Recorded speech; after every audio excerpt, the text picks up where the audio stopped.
തുർക്കിയിലെ ഉറുദുഗാൻ ഭരണകൂടം ഒരു ക്രിസ്ത്യൻ പള്ളി കൂടി ഇപ്പോൾ മസ്ജിദാക്കി മാറ്റി. ബൈസന്റൈൻ ചക്രവർത്തിയുടെ കാലത്ത് നിർമ്മിച്ച പുരാതനവും ചരിത്ര പ്രസിദ്ധവുമായ ചോറയിലെ സെന്റ് സേവിയേഴ്സ് പള്ളിയാണ് ഇപ്പോൾ മസ്ജിദാക്കി മാറ്റിയിരിക്കുന്നത്. ഏറെ കാലമായി അടഞ്ഞുകിടക്കുകയായിരുന്ന ഈസ്റ്റാൻബൂളിലെ സിസ്റ്റൈൻ ചാപ്പൽ എന്നുപോലും അറിയപ്പെട്ടിരുന്ന അതിപുരാതനമായ ദേവാലയം ഒരു കാലഘട്ടത്തിൽ പുരാവസ്തുവാക്കി ഗവൺമെന്റ് സൂക്ഷിക്കുന്നുണ്ടായിരുന്നു. അതാണ് ഇപ്പോൾ നവീകരിച്ച് മസ്ജിദാക്കി പ്രാർത്ഥിക്കാനായിട്ട്, മുസ്ലിങ്ങൾക്ക് പ്രാർത്ഥിക്കാനായിട്ട് ഗവൺമെന്റ് വിട്ടു നൽകിയിരിക്കുന്നത്. തുർക്കി സർക്കാരിന്റെ ഈ ക്രൂര നടപടിക്കെതിരെ, മത അസഹിഷ്ണുതയ്ക്കെതിരെ അവിടെയുള്ള ക്രിസ്ത്യൻ സമൂഹത്തിൽ എതിർപ്പുണ്ടെങ്കിലും ന്യൂനപക്ഷമായ അവർ വളരെ നിസ്സഹായരാണ്. പള്ളി മസ്ജിദാക്കി പ്രഖ്യാപിച്ച് പ്രസിഡന്റ് തയ്യിബ് ഉറുദുഗാൻ തുറന്നു നൽകിയതോടെ അവിടെ ഇസ്ലാമിക മത നേതാക്കളെല്ലാം വരികയും അവരുടെ ആഭിമുഖ്യത്തിൽ നമാസ് നടത്തുകയും ചെയ്തു.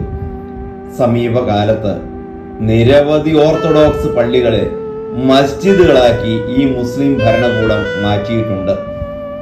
പള്ളിക്കുള്ളിലെ കനികാമേരിയുടെയും ക്രിസ്തുവിൻ്റെയും 3 ചിത്രങ്ങൾ ഇപ്പോൾ കർട്ടനിട്ട് മറച്ചിരിക്കുകയാണ്. നമാസ് സമയമാവുമ്പോൾ അവ മൂടിയിടും, അല്ലാത്തപ്പോൾ കർട്ടൻ മാറ്റിയിടും. ഓട്ടോമാൻ ചക്രവർത്തിയുടെ ഭരണകാലത്ത് ഈ മനോഹര ദേവാലയം ഒരിക്കൽ മസ്ജിദാക്കിയിരുന്നു. പിന്നീട് ഗവൺമെന്റ് ഇതിനൊരു പുരാവസ്തുവായി പ്രഖ്യാപിച്ചു. അതാണ് ഹാഗിയ സോഫിയ. പ്രസിദ്ധമായ ആ ദേവാലയത്തെ പോലെ ഇപ്പോൾ ഈ പള്ളിയും മസ്ജിദാക്കി മാറ്റിയത്. ചോറ ക്രിസ്ത്യൻ പള്ളി കൂടി മസ്ജിദാക്കി മാറ്റിയ തീരുമാനം തുർക്കി എത്രയും വേഗം പിൻവലിക്കണമെന്ന് മുൻ US state secretary Mike Pompeo ഏതൻസിൽ നടന്ന എക്യുമെനിക്കൽ പേട്രിയാർക്കേറ്റിന്റെ 4ാമത് അന്താരാഷ്ട്ര സമ്മേളനത്തിൽ ആവശ്യപ്പെട്ടു. ചോറയിലെ പള്ളി വെറും ഒരു കെട്ടിടമല്ല, അതൊരു ചരിത്ര സ്ഥലമാണ്, അദ്ദേഹം പറഞ്ഞു. അദ്ദേഹത്തിന്റെ വാക്കുകൾ ശ്രദ്ധേയമാണ്. ചോറയിലെ പള്ളി ഒരു വിശുദ്ധ സ്ഥലമാണ്.